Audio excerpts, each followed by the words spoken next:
Buenos días a todos. Hoy miércoles 3 de agosto de 2022 a las 10 horas vamos a comenzar con la defensa oral de la tesis de doctorado en Ciencias, área de Biología, de la licenciada en Ciencias Biológicas, Micaela Pavlich.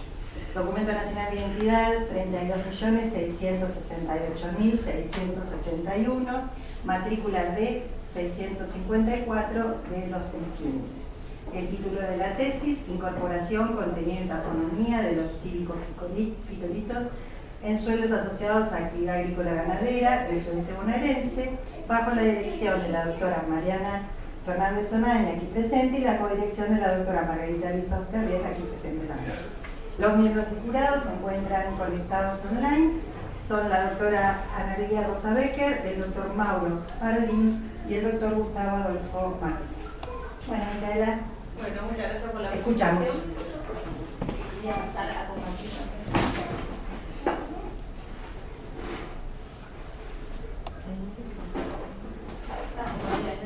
¿Ven todos bien, los jurados? Bien. Bueno, muchas gracias a todos los presentes por estar hoy acá conmigo. Voy a empezar a relatar lo que es mi tesis doctoral, que se denomina Incorporación, contenido y taxonomía de silicofitolitos en suelos asociados a actividad agrícola ganadera en el sudeste bonaerense. La misma fue realizada en el Instituto de Geologías de Costa y Cuaternario, perteneciente a la Universidad Nacional de Mar del Plata, en el grupo de Geoecología de Suelos y Ambientes Sedimentarios, bajo la dirección de la doctora Mariana Fernández Sonaine. Bueno, cuando hablamos de silicofitolitos, hablamos de biomimetizaciones de sílice amorfo que son realizadas por las plantas, ¿sí? La sílice se encuentra muy difundida en todo lo que es la biosfera terrestre y particularmente en los suelos se encuentra biodisponible en forma de ácido monosilícico. El ácido monosilícico es captado por las raíces y es depositado vía corriente cinemática en todos los órganos de las plantas. Se puede depositar tanto en hoja como en inflorescencia, en tallo o en raíces. Cuando se deposita puede adquirir o la forma de la célula específica o en el espacio intracelular. Muchas veces esta forma que adquiere en la célula tiene una morfología específica que puede ser relacionada directamente a un taxón. Por eso se dice que los silicofitolitos tienen valor taxonómico. Cuando hablamos de quiénes producen estas biomineralizaciones, en las plantas hay un gran grupo que son las angiospermas, que a su vez está dividido en dos grandes grupos, que son las monocotiledonias y las dicotiledonias. Dentro de las monocotiledonias se encuentran las principales familias productoras de silicofitolitos, y a su vez dentro de estas está la familia de gramíneas. Las gramíneas son una gran familia que tiene más de 12.000 especies, ¿sí? Que son acuáceas, y en esta tesis van a tomar importancia debido a que son tanto los componentes de todas las pasturas naturales de la provincia de Buenos Aires como de los principales cultivos que se realizan y tienen importancia económica. Una vez que los silicofitolitos mueren y se degrada todo el material orgánico que lo rodea, estos se incorporan al suelo y lo que puede ocurrir son dos grandes cosas. Uno, que pueden conservarse preservando su forma, por lo que son indicadores de las comunidades vegetales del pasado y son utilizados para estudios paleoambientales o paleoecológicos, o pueden disolverse teniendo un papel relevante en la funcionalidad del suelo, ya que forman parte de los agregados, las matrices de suelo y incorporan silicio al ciclo biogeoquímico del mismo. En general, cuando encontramos una asociación silicofitolítica en el suelo, depende principalmente de la vegetación local, ¿sí? Pero no es el único aporte que puede estar incorporando silicofitolitos, sino que los silicofitolitos pueden incorporarse tanto por el material forestal o llegar por algún agente que lo movilice, como la acción eólica o acción hídrica, o por restos vegetales, o en este caso, que también en esta tesis lo vamos a retomar, por restos de animales como pueden ser las bostas. ¿Sí? Una vez que se incorporan a los suelos, los silicofitolitos sufren los procesos taxonómicos que le ocurren a todas las partículas plásticas de los suelos. En este esquema, realizado por la doctora Osterriet y colaboradores, se analizan las asociaciones silicofitolíticas fósiles. Yo particularmente en esta tesis voy a analizar asociaciones silicofitolíticas actuales, por lo que me centro en dos etapas del proceso, que es la necrólisis, que es la degradación de toda la materia orgánica que rodea el silicofitolito, y la pedogénesis, que es cuando este silicofitolito se incorpora al suelo. Estos procesos ocurren naturalmente en todos los suelos, pero en suelos que son afectados por actividades productivas se ven modificados. En general, las actividades productivas, como la actividad ganadera y la actividad agrícola, generan muchísimas modificaciones en todo el ecosistema, genera una modificación en los componentes del suelo, en todos los componentes del suelo, las propiedades físico-químicas, hay un reemplazo de la vegetación nativa y particularmente en la ganadería los silicofitolitos son ingeridos por el animal y son eliminados por la boca, por lo que provoca una acumulación de los líquidos. Particularmente en la actividad agrícola, muchas de las especies vegetales son altamente productoras de silicofitolitos, por lo que en su cosecha provoca una disminución de la incorporación de silicofitolitos en los suelos. Por lo cual, en esta tesis voy a tratar de analizar cuál es el impacto de las distintas actividades productivas sobre el pool de silicofitolitos en los suelos y particularmente voy a analizar el efecto de la ganadería sobre la incorporación y depositación de los mismos en los suelos. Para lo cual me planteo 4 hipótesis. La primera es que los suelos con uso agrícola-ganadero difieren del contenido cual y cuantitativo de silicofitolitos respecto a los suelos sin uso. La segunda es que el contenido de silicofitolitos es mayor en los suelos que tienen coberturas de gramíneas y el aporte de las heces del ganado, debido a que estas plantas son altamente productoras de fitolitos. La tercera es que las botas del ganado me aportan un alto contenido de silicofitolitos en los primeros centímetros de suelo. Y la cuarta es que el paso de los silicofitolitos por el tracto digestivo del ganado me produce una alteración diferencial de las morfologías.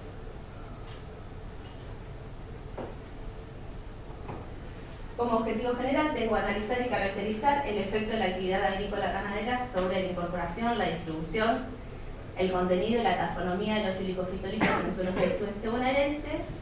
Y como objetivos particulares, primero voy a seleccionar áreas con uso productivo y sin manejo productivo.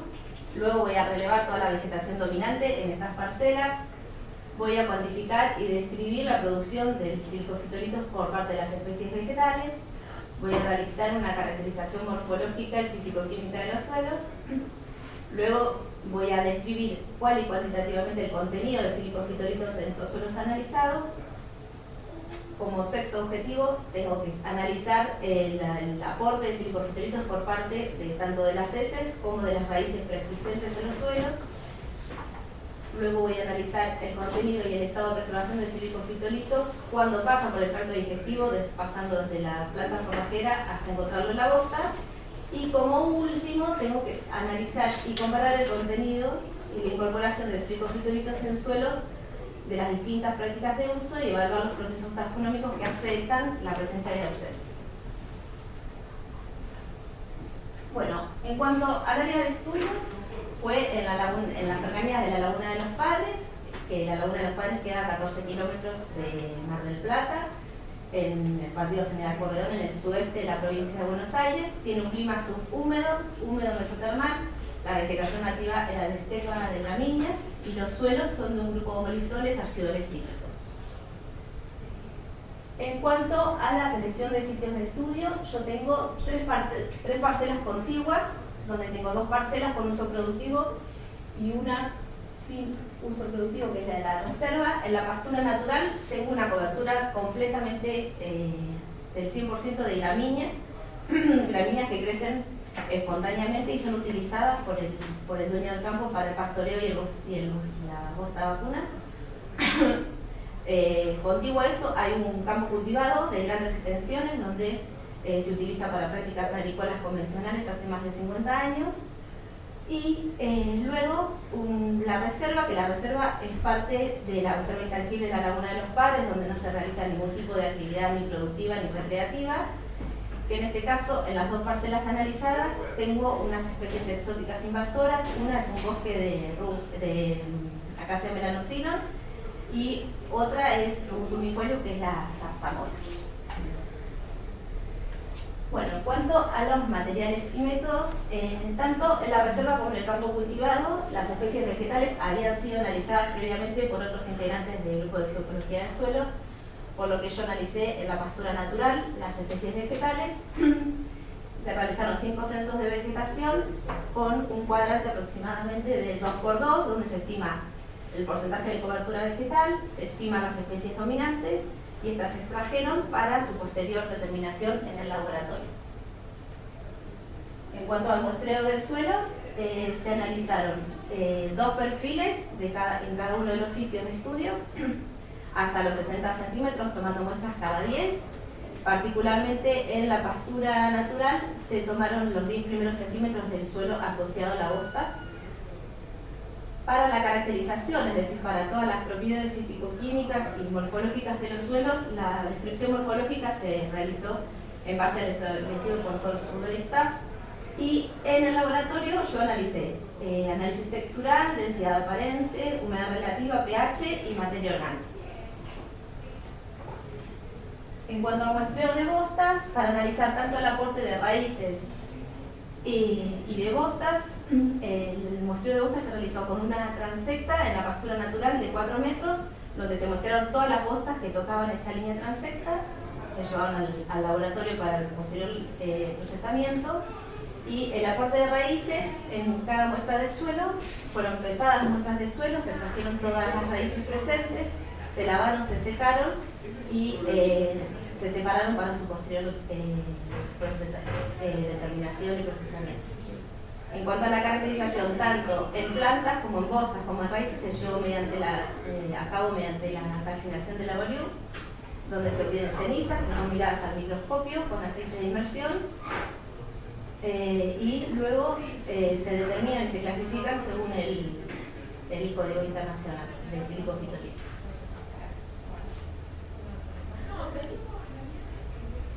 Particularmente para analizar el proceso degradativo que le ocurren a los silicofitolitos durante lo que es el proceso digestivo del ganado, pudimos ir a mostrar esta estación experimental número 7 que queda ubicada en Balcarce, donde hay ingenieros que tienen estas vacas fistuladas. Estas vacas son vacas que se las somete a una cirugía medianamente sencilla, donde se les coloca una cánula a 5 centímetros de la última costilla. La cánula es como un tubito de PVC de 12 centímetros, donde se tiene acceso directamente al rumen de la vaca, que es uno de los 4 estómagos.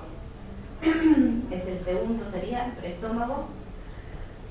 Y la vaca vive durante toda su vida con esta fístula que le permite al investigador acceder al rumen cuando necesite, y se le coloca el tapón. En la estación experimental, estas vacas se alimentan de una pastura controlada, que en este caso era de festuca y de alfalfa. La festuca es productora de silicofitolitos, por lo que yo muestré tanto plantas de festuca como muestras de rumen y de bostas del mismo animal. Ya yendo a los resultados, para analizar el aporte de silicofitolitos en los sitios naturales, yo, hablando de las pasturas naturales, tengo un 90% de cobertura de Phalaris arundinacea, que Phalaris arundinacea es una gramínea perteneciente a la subfamilia Pooide, por lo que realiza estos tipos de morfotipos, que son trapeciformes plenados y pelosilificados, que se denominan tricomas. El contenido de silicofitolitos es aproximadamente del 5%. Y en cuanto al otro 10% restante de cobertura vegetal, es perteneciente a la familia Asterácea, que es una familia perteneciente a las dicotiledonias, y producen estos morfotipos muy diferentes.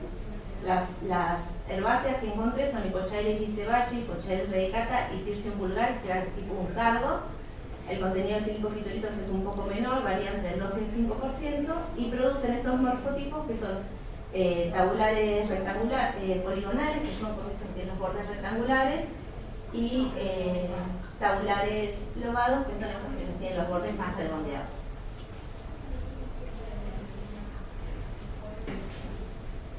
En el campo cultivado, yo tengo 2 especies, tengo tanto trigo como maíz. Ambos habían sido analizados previamente por la doctora Benvenuto. Ambas son especies de gramíneas, pero son pertenecientes a subfamilias diferentes. El trigo es perteneciente a la subfamilia Poide, que es igual que Phalaris arundinaceae, produce también estos morfotipos tipo trapeciformes plenados y rondel, mientras que el sea maíz es perteneciente a la subfamilia Panicoides y produce mayor cantidad de bilobados, buliformes, y tiene esta morfología diagnóstica que es una especie de cruz que es diagnóstica de la especie maíz. En la reserva tengo dos coberturas vegetales diferentes. Tengo el bosque monoespecífico de acacias. La acacia había sido analizada previamente por la doctora Borrelli, no produce silicofitolitos, y la zarzamora, que había sido previamente analizada por la doctora Derrito, es una productora traza, es decir, que produce menos del 1% de silicofitolitos y produce estas formas, que son tipo elementos de conducción y tricomes.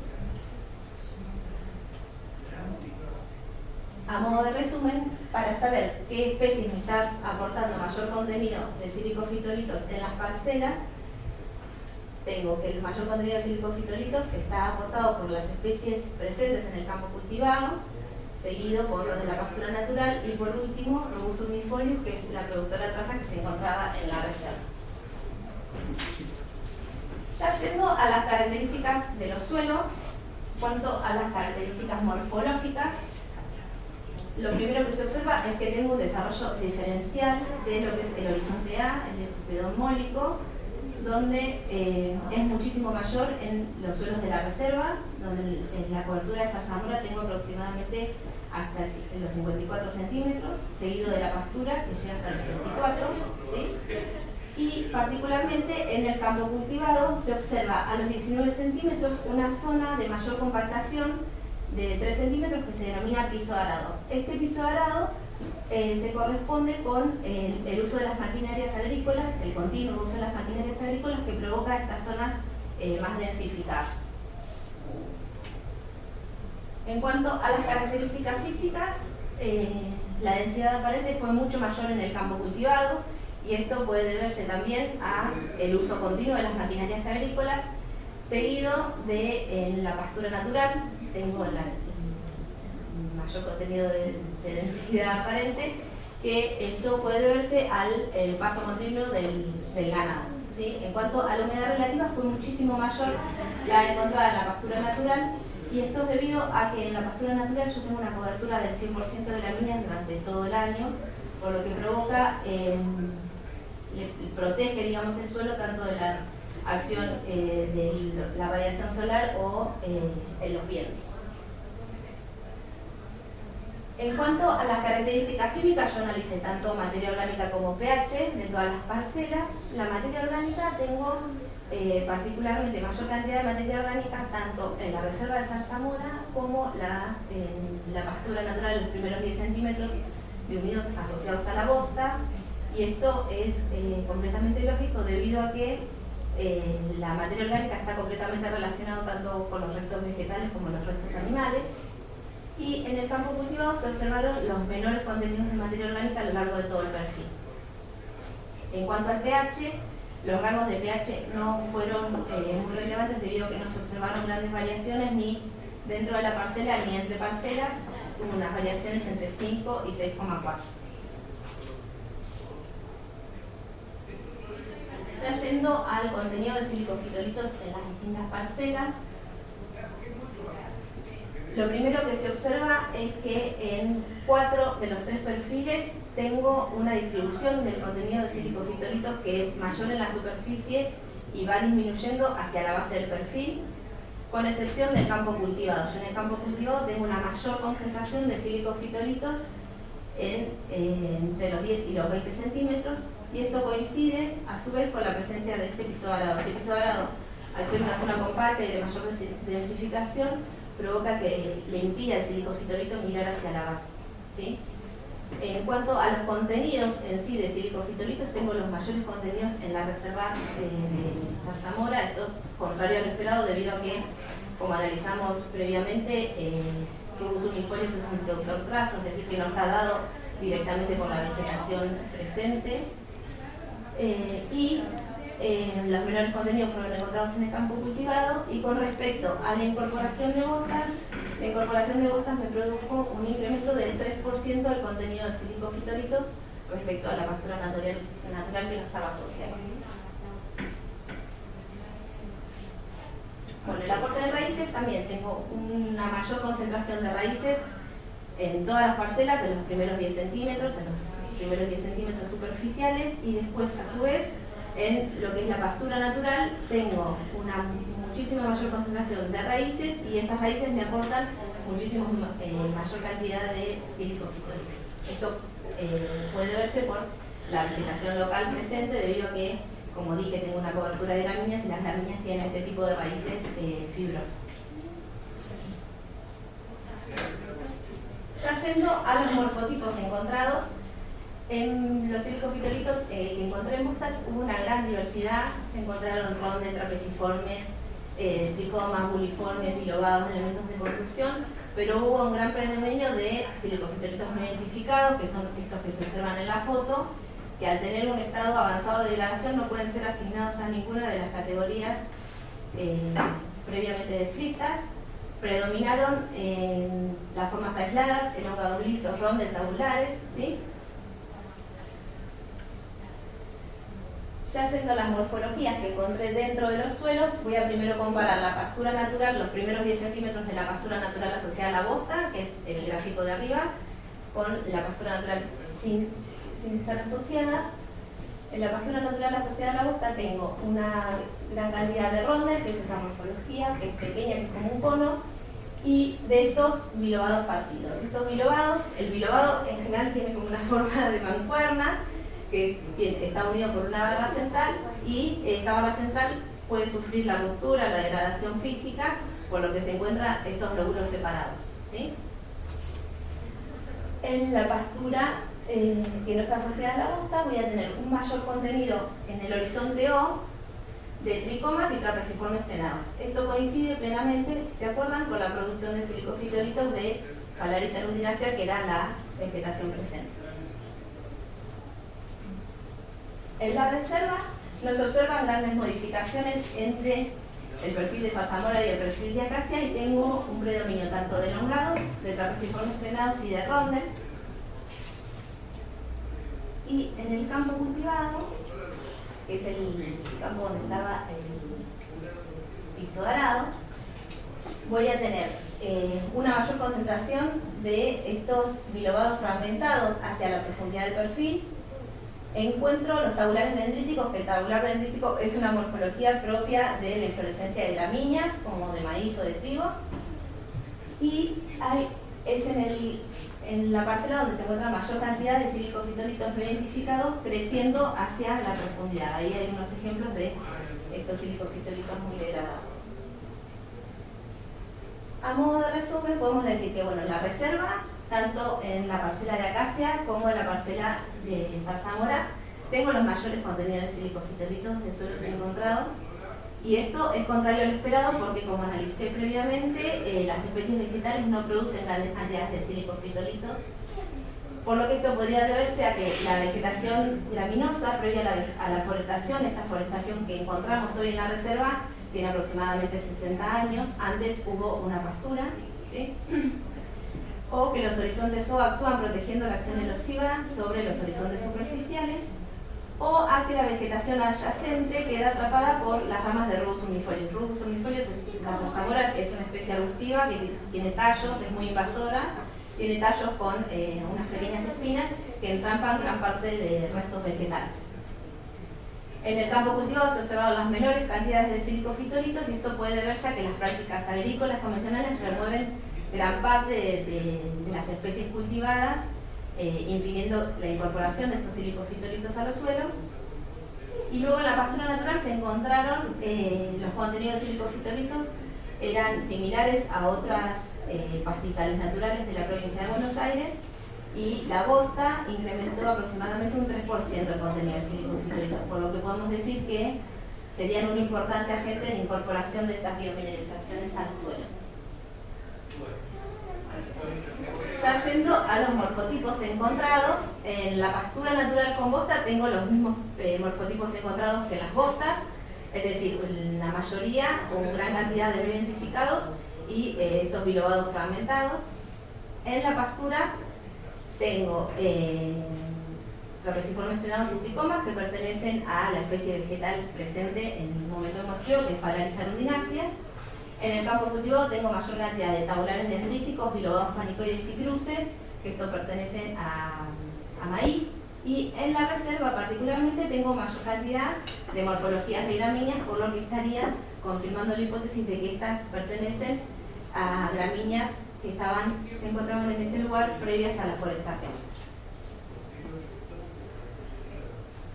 Bueno, ya yendo a lo que le ocurre a los helicofitolitos durante el proceso digestivo del ganado vacuno, para recordar, bueno, nosotros fuimos a la estación número 7 de Indavalcarce a muestrear en estas vacas fistuladas que pastoreaban comían Festuca arundinacea, que es esa gramínea. Entonces nosotros tomamos muestras tanto de Festuca como de rumen y bosta del mismo animal. A Festuca la calciné, donde obtuve los morfotipos predominantes, que fueron medidos con el fin de establecer qué le ocurría durante el proceso digestivo, cómo modificaban su tamaño. Cuando fui a mostrar a la estación experimental número 7 de INTA, Festuca se encontraba en flor, por lo que pudimos distinguir entre inflorescencia y hoja. La inflorescencia produce estos morfotipos que son diagnósticos, digamos, solo de inflorescencia, que son estos tipos de tabulares dendríticos, que son como un elongado con pinches, y la papila, que la papila es una especie como de sombrero que tiene una solapa. Y en hoja los morfotipos predominantes fueron tanto los estomas, rondel, elongados y tricomas.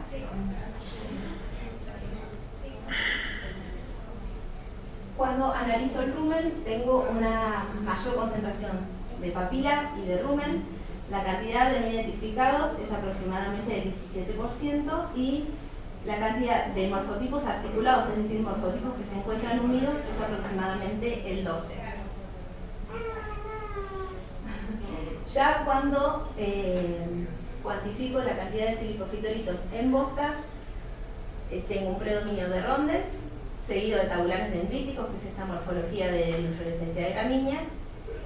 Aumenta muchísimo la cantidad de no identificados, llegando casi al 47%, y disminuye la cantidad de articulados, que es aproximadamente el 4%. Estos son los morfotipos predominantes en Festuca, que fueron medidos tanto en Festuca como en inflorescencia, como en rumen y bosta. El primero que fue medido es el rondel, que el rondel es como un cono, una morfología bastante robusta y compacta, ¿sí? Lo que tengo de particular en este caso es que los rondeles de hoja son mucho mayor a los encontrados en rumen y bosta, y tengo una paridad de tamaños tanto en inflorescencia como en rumen y bosta, por lo que podríamos asegurar que la gran cantidad de rondeles encontrados tanto en rumen y bosta pertenecen a la inflorescencia. En el caso de las papilas, las papilas es esta forma de sombrero que tiene una solapa, fue medida la superficie y fue una de las morfologías que fue más afectada, donde la reducción fue mayor al paso del tracto digestivo. Y en el caso del tricoma yo medí tanto la base como la altura del tricoma, ¿sí? En la base no se encuentran demasiadas diferencias en los tamaños, pero tanto en la base como en la altura los tricomas encontrados en hojas son mucho de menor tamaño, y en este caso observamos el de hoja es el que está más a la izquierda, el de inflorescencia es el que le sigue, ¿sí? Y observamos que la base no hubo grandes modificaciones, pero la altura sí se redujo muchísimo en el paso del tracto digestivo. A modo de resumen podemos decir que el pasaje por el tracto digestivo produce en los helicofitolitos un gran aumento de no identificados y una disminución de los morfotipos articulados. En cuanto al análisis morfométrico, los rondels es una morfología que fue poco susceptible a la degradación. En cuanto a los tricomas, la altura fue lo que más se redujo notablemente, y las papilas sufrió la mayor reducción de tamaño al pasar por el tracto digestivo. cabe destacar que cuando yo calciné festuca, uno de los morfotipos predominantes eran los estomas, pero cuando quise volver a contarlos, en rumen y en bosta los estomas no fueron directamente encontrados, y si bien esto puede plantearse como un resultado negativo, en realidad es un resultado importante debido a que es una morfología que es muy producida por la vegetación local, pero que al pasar por el tracto digestivo de la vaca ya no se encuentra, ¿sí? Entonces, podemos decir que las bostas aportan grandes cantidades de silicofitolitos con un estado avanzado de degradación.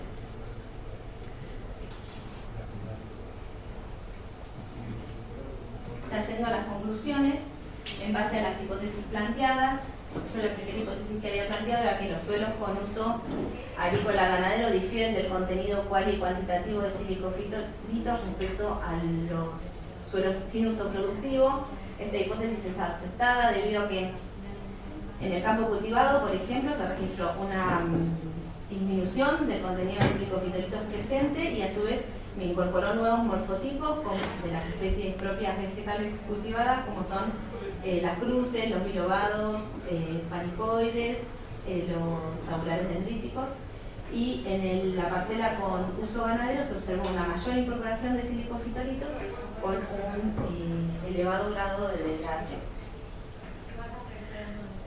En cuanto a la hipótesis número 2, donde yo planteaba que el contenido de silicofitolitos es mayor en los suelos con coberturas de gramíneas y el aporte de las heces, esta hipótesis es rechazada porque si bien en la pastura natural se encontraron contenidos similares a pastizales de la provincia de Buenos Aires, no fueron donde se encontraron los mayores contenidos de silicofitolitos, sino que los mayores contenidos de silicofitolitos fueron encontrados en la reserva.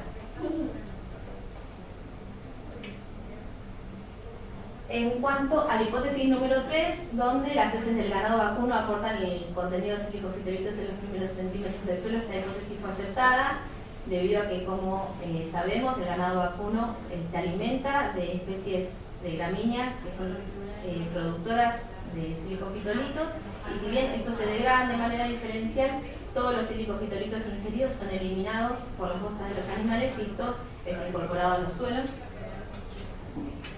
Y la última, que era que el paso de los silicofitolitos por el tracto digestivo del ganado vacuno produce una alteración diferencial de los morfotipos, y esta es una hipótesis aceptada debido a que, como observamos y como tomamos las mediciones, hay morfologías que casi ni se degradan durante el proceso digestivo del ganado, como son los rondel. Hay morfologías que directamente no son encontradas, como son los estomas, y hay morfologías que son muy degradadas, como son las papilas de la inflorescencia. A modo de conclusión general, entonces, la vegetación actual y los suelos en las 3 parcelas estudiadas difieren del contenido tanto cuali como cuantitativo en los contenidos de silicofitolitos. Las diferencias de contenido son explicadas tanto por la vegetación actual como por la vegetación anteriormente desarrollada, como por los manejos agrícola-ganaderos. El aporte de las raíces de los suelos persistentes y las bostas mostraron ser importantes agentes que incorporan silicofitolitos a los suelos, y en los 3 casos los morfotipos o las asociaciones silicofitolíticas halladas no se ajustan estrictamente a lo producido por las plantas, reforzando la idea de los procesos, la importancia, ¿no?, de estudiar los procesos tafonómicos en los análisis silicofitolíticos. A modo de resumen, modificamos el esquema de la doctora Ferrier, donde analizo los procesos tafonómicos actuales. En el caso A, la pastura natural, voy a tener un suelo que no tiene uso productivo, donde la necrólisis va a estar dada por la muerte de la especie vegetal, donde la hoja se deposita, se degrada todo el material orgánico que rodea el silicofitolito, y este pasa a la segunda etapa, que es la pedogénesis, donde se incorpora al suelo y le ocurren los procesos tafonómicos que le ocurren a todas las partículas clásticas del suelo. En el caso de la ganadería, por ejemplo, que es un suelo ya afectado por una actividad productiva, voy a tener que la necrólisis va a estar dada por la ingestión del animal, que le va a producir la degradación de todo el material vegetal y me va a depositar los silicofitolitos en un estado avanzado de degradación, ¿qué va a pasar? A la segunda etapa, que es la pedogénesis, donde los silicofitolitos se van a seguir degradando, por lo que al yo hallar esta asociación silicofitolítica voy a tener una asociación silicofitolítica modificada. Y con respecto a la última parte, en el último caso, en campo cultivado o parcelas asociadas a la actividad de agricultura, voy a tener que la muerte la muerte del vegetal va a estar dada por la cosecha, lo que me va a producir una menor incorporación de silicofitolitos, pero a su vez me va a producir la incorporación de morfotipos que no estaban presentes en la vegetación nativa, ¿sí? Y al recuperarlos van a pasar a la segunda etapa de pedogénesis, por lo cual voy a también encontrar una asociación silicofitolítica modificada. Este esquema nos da la idea de la importancia de analizar los procesos tafonómicos cuando uno recupera una asociación silicofitolítica de los suelos, ya que muchas veces no se corresponde estrictamente con la producción vegetal.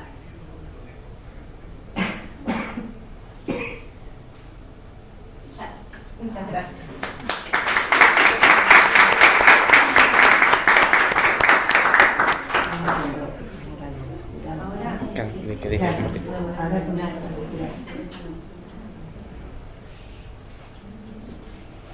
Sí, si quiere cambiar el diseño, sí, en otro puntito tiene que...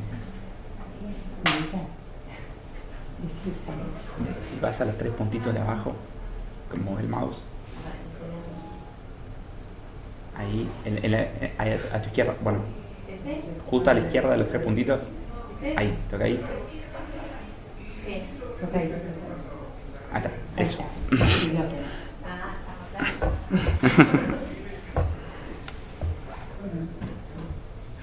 Bueno, si el jurado tiene preguntas.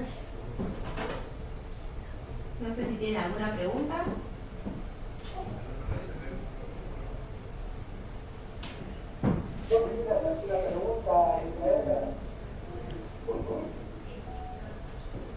Bueno, primero felicitarte por la excelente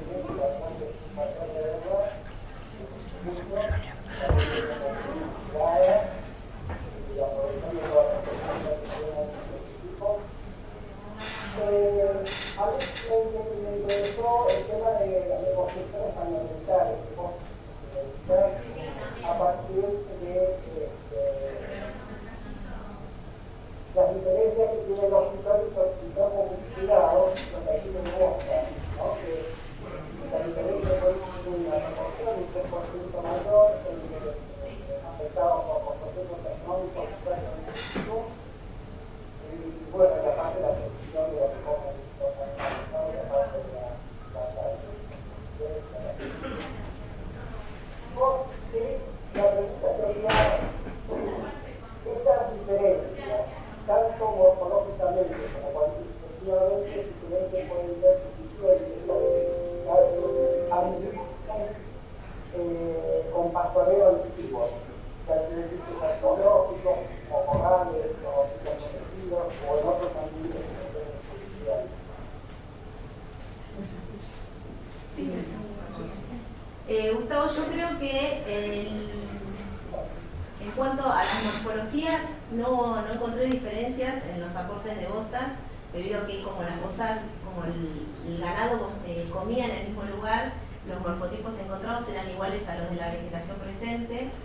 Sí hay mayor contenido de silicofitolitos con mayor estado de degradación, pero bien localizado entre los 10 centímetros asociados a la bosta, por lo que creo que esto puede ser importante para una reconstrucción paleoambiental donde si observamos un mayor contenido bien localizado puede ser asociado a la depositación de animales.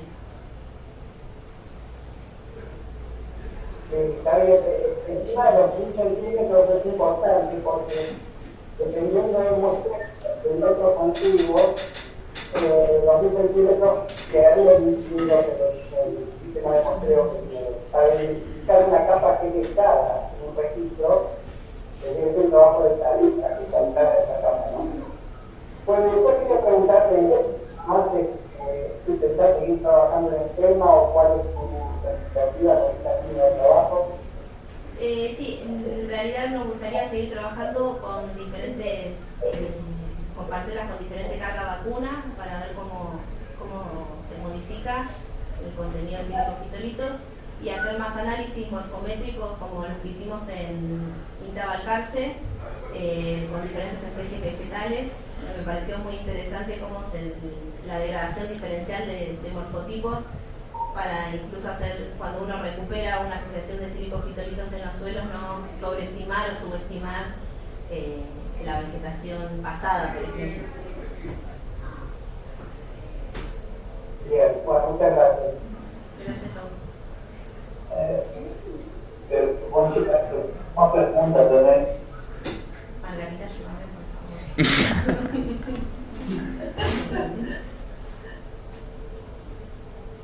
favor. Lá estão. Sí, te escuchamos bien, sí. Micaela, parabéns pelo trabalho. Muchas gracias. Você e sua computadora levaram a cabo um ótimo trabalho. Eu tive a oportunidade de avaliar esse trabalho em um periódico científico, então eu já conheci um pouco da trajetória e estou muito feliz em participar da sua banca, em revê-la. E eu tenho uma pergunta a respeito da escolha dos espécies que foram trabalhadas para a identificação de fictórios atuais. Eu senti falta, por exemplo, porque o que levou você a escolher essas espécies? E eu senti falta de algumas espécies, de algumas famílias, né? O cloruíde, por exemplo, é muito comum em campo, né? Que produz muito fictórios. Eu gostaria que você apontasse, se vocês já pensaram em escolher outras espécies, por que entraram nessas 3 espécies mais Particularmente en la pastura natural, ¿me preguntás, Mauro? Me está preguntando de la pastura natural por qué sembraron. ¿Por qué elegiste ¿Por qué elegiste esa especie? Las especies vegetales que analicé. ¿En la pastura natural? Sí, bueno. En general eran las especies presentes porque nosotros queríamos analizar la incorporación de contenido de silicofitolitos hacia los suelos para luego analizar los procesos tafonómicos de lo que encontraba en los suelos en sí. En general en la pastura natural era lo que estaba en el momento de muestreo, para esa luminancia era lo que se encontraba, digamos, en la parcela. No lo siembra nadie, sino que crecen espontáneamente esas gramíneas. Yo realicé un censo de vegetación y me llevé las especies dominantes al laboratorio para la determinación. Un poco eso, ¿no? Sí, la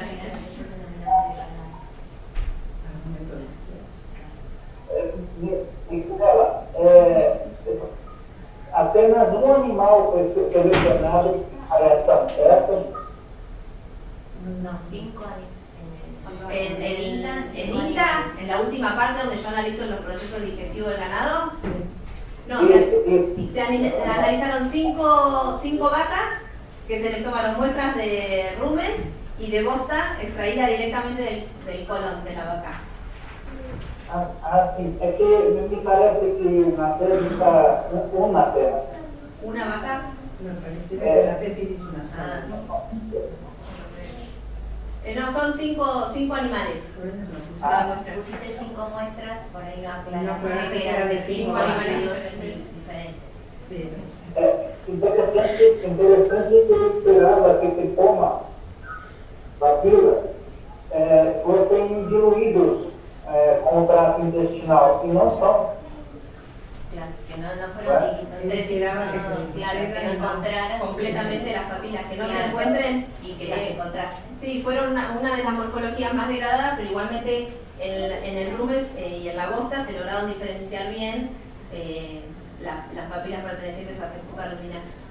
Se ve que se borraron por el borde. Sí, el borde, porque es como una morfología muy lábil, que es como un tipo un sombrerito, que tiene como una solapa grande. Esa solapa yo le medí la superficie de abajo, la base, y esa era la que era la más degradada, o sea, se observaba bien la parte de arriba y la solapa se reducía mucho el tamaño. Então esperava que fosse totalmente e não aparecer essas morfologias pela característica delicada dela. Sí, es muy delicada, sí. Sí, sin embargo, fue mucho más delicado la silicificación de los estomas, por ejemplo, que no es una sola célula, sino que es un conjunto de células que ni bien pasa por la masticación de la vaca, directamente no se encuentra en rumen, y en el rumen se encuentra ni un estoma encontré, por ejemplo. Creo que es un dato interesante.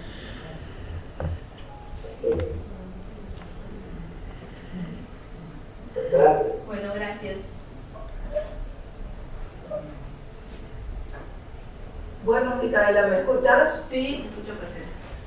Bueno, felicitarte por la exposición y hiciste una muy buena síntesis en la exposición de lo que fue el volumen de información que tenías en la tesis.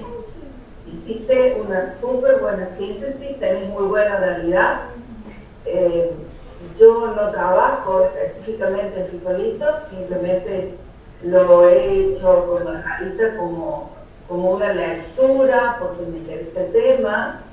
Y un poco, bueno, felicitarte a vos y a las directoras, que han sido evidentemente un apoyo muy importante.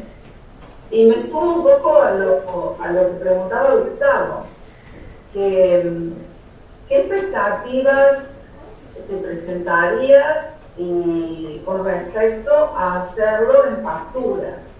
Vos tuviste una buena posibilidad de estudiar en los extractos de los animales y después en las heces, y bajo esa condición, si con los conocimientos, porque vos mismo dijiste que era importante estudiarlos, se han visto otras posibilidades de combinación de animales con distintos tipos de pastura, en condiciones, por ejemplo, que hayan sido agrícolas, que se ha hecho una implantación con distintos usos, que se ha hecho una implantación para los animales.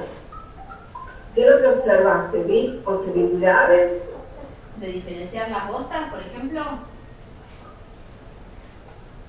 En nuestro caso sí, en el transcurso de este doctorado tuvimos la oportunidad de sacar una publicación donde analizábamos no solo la bosta de INTA, sino con la bosta de pastura de Videgain, que es el lugar de la pastura natural esta, y con otro sector completamente diferente de la provincia de Buenos Aires, donde llegamos a la conclusión de que las morfologías propias de cada bosta, la vaca forrajear con especies diferentes, se podían distinguir, ¿sí? Eso era como un dato significativo debido a que por más que las vacas coman gran cantidad de gramíneas, hay una diferenciación de morfotipos y siempre aumenta el contenido de silicofitolitos degradados hacia el suelo, ¿no? Creo que es un dato importante para todas las reconstrucciones paleobotánicas y paleoecológicas, saber qué ocurre con el proceso digestivo, con los silicofitolitos durante el proceso digestivo del ganado vacuno. Bueno, muchas gracias. Bueno, gracias a ustedes, gracias por estar presentes.